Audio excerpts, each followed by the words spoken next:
Mu mujyi wa Kigali Kimironko yafashwe ari gusambana n'umuturanyi we. Ibi ni ibyabereye mu mujyi wa Kigali mu karere ka Gasabo mu murenge wa Kimironko. Aha ngaha hakaba harabaye amanzaganya cyangwa se ibitangaza, gusa mu bundi buryo ni ibintu bitari byiza habe na gato.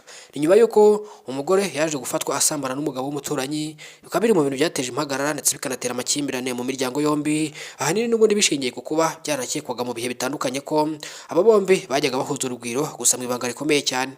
Mu buhamya abaturage bo muri aka gace bagiye bahereza itangazamakuru mu bihe bitandukanye, bagiye bavuga yuko iki kibazo ari ikibazo kimaze igihe kinini, nyuma y'uko amakimbirane muri izi ngo zombi yari amaze igihe kitari gito, n'ubundi avuza ubuhuha, ahanini bishingiye ku kuba n'ubundi iyi miryango yarazaga hanze, hanyuma ikabyasasa mu baturanyi, inkuru zikajya ku kari murori, hanyuma bikaba ngombwa ko babunga bakongera bagasubirana, gusa bwamara gucya bikongera bikisubira. Mu muco nyarwanda kirazira ndetse kikanaziririza kuba umuntu ashobora gusambanya hanyuma agaca umugabo w'inyuma cyangwa se umugore w'inyuma. Gusa muri iyi myaka turimo bisa nk'ibyamaze kumenyerwa ndetse byamaze kuba ibisanzwe, aho bamwe mu baturage batandukanye bagaragaza neza ko byamaze kuba akamenyero ndetse bamwe batangiye kubigira umuco, kuko kuba umugabo yaciye umugore w'inyuma byamaze kuba ibisanzwe rwose. Gusa hamwe na hamwe bikunze kuba maze bikabyara amakimbirane arimo no kuba abantu bakwicana, gusa rimwe na rimwe bikanarangira bamwe batandukanye, gusa abandi n'ubundi bakajya mu nkiko bikarangira bongeye kubunga maze bagakomeza ubuzima,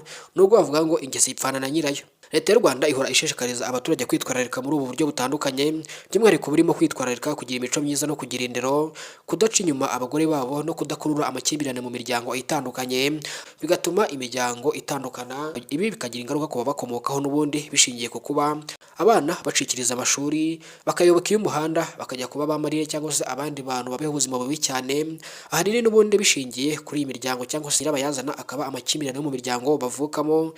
Leta y'u Rwanda ikaba igira inama ndetse inakora ubukangurambaga ku ngo zitandukanye kwitwararika no kugira umuco mwiza wo kudacana inyuma, ahubwo bagashyira umubano imbere, ikibahuza kikaruta ikibatandukanya. Uyu munsi wa none Leta y'u Rwanda ihora ihanganye n'ibibazo bikomeye cyane, yuko ubushakashatsi na raporo byagaragaje ko gatanya zirenga 15 buri mwaka zikunze kugaragara ndetse zikanemezwa mu buryo bwemewe n'amategeko. Gusa ntabwo ari ibi Leta yifuza, kubera yuko ntabwo twaba turi kubaka umuryango nyarwanda. Nshuti bakunzi, mudasiba kubana natwe umunsi ku wundi.